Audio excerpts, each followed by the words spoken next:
Atos capítulo 5. Ide e apresentando-vos no templo, dizei ao povo todas as palavras desta vida. Versículo 20. Com um só coração e alma, os apóstolos e demais membros da igreja primitiva estavam vivendo na prática o evangelho do reino. Vendendo suas propriedades, os valores eram entregues aos pés dos apóstolos, que distribuíam aos que tinham necessidade. Aquela obra era prova da mudança efetuada na vida dos novos conversos. Estava enraizado como doutrina entre os judeus que a prosperidade em todos os sentidos era sinal da aprovação de Deus, considerando os doentes e os pobres alvos da ira divina contra os seus pecados. A igreja cristã, porém, cheia do poder do Espírito Santo, compreendeu o cerne do Evangelho, que não se trata de uma próspera aparência, mas de ter Jesus Cristo e suas palavras atuando na vida, de forma que esta se torne tão somente uma manifestação da vontade de Deus. Ananias e Safira representam uma classe de professos cristãos que não entregaram o coração aos cuidados do Espírito Santo, de forma que, levando o restante, buscam aparentar aquilo que não possuem. Deus não exigiu dos novos conversos a venda de suas propriedades. Houve, contudo, uma obra do Espírito nos corações. Ao reter parte do valor da propriedade, Ananias, em acordo com sua mulher, impediram a obra do Espírito Santo e permitiram que Satanás lhes enchesse o coração. Atitudes como esta não são tomadas da noite para o dia. Antes, são o resultado da rejeição aos apelos divinos e apego ao que é terreno e perecível. Aquele era um momento crucial na história da igreja cristã, e o Senhor provou estar à frente de seu povo, lançando fora de suas fileiras os impenitentes.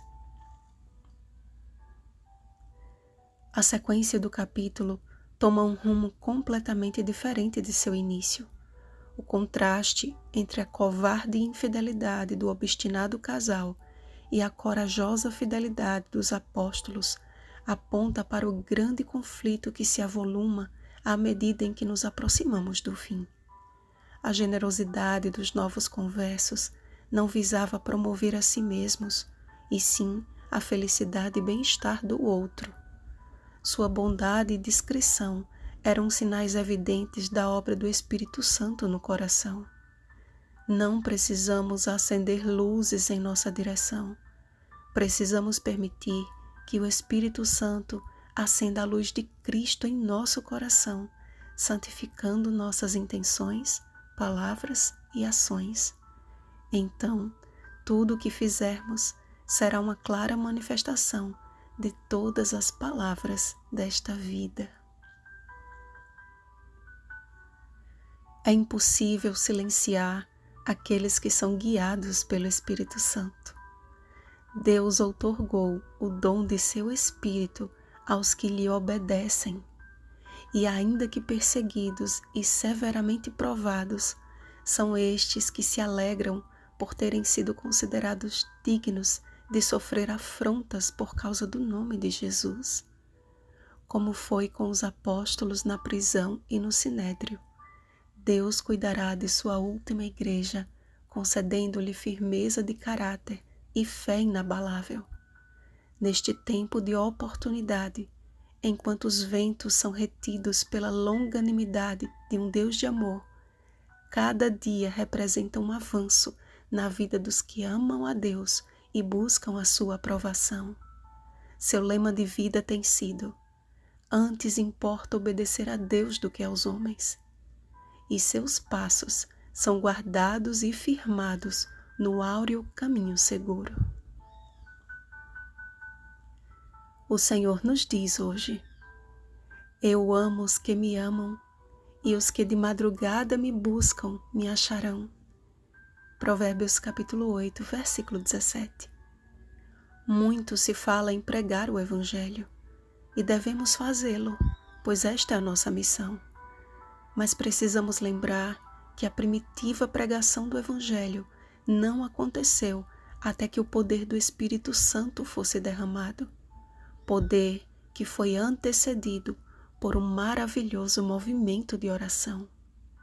Se queremos receber a promessa da chuva serôdia, precisamos a cada dia ser receptáculos da chuva temporã. Os primeiros raios do sol precisam nos encontrar em nosso lugar de oração, a clamar pelo Espírito Santo. A obra do Senhor há de ser finalizada pelo remanescente que sai de seus refúgios de comunhão todos os dias, na igreja de casa em casa, e não cessam de ensinar e de pregar Jesus o Cristo. Uma obra que abalará o mundo, pois que não é humana, mas divina. Pois se esta obra vem de homens, perecerá, mas se é de Deus, ninguém poderá destruí-la. Jesus foi exaltado a Príncipe Salvador, a fim de conceder a Israel o arrependimento e a remissão de pecados. Como o Israel espiritual de Deus, estamos dispostos a permitir que essa obra aconteça em nós? Estamos dispostos a renunciar tudo aquilo que nos afasta de Deus e dos propósitos que Ele tem em nossa vida? Aqueles homens e mulheres da primitiva piedade entregaram tudo no altar do Senhor, inclusive a própria vida.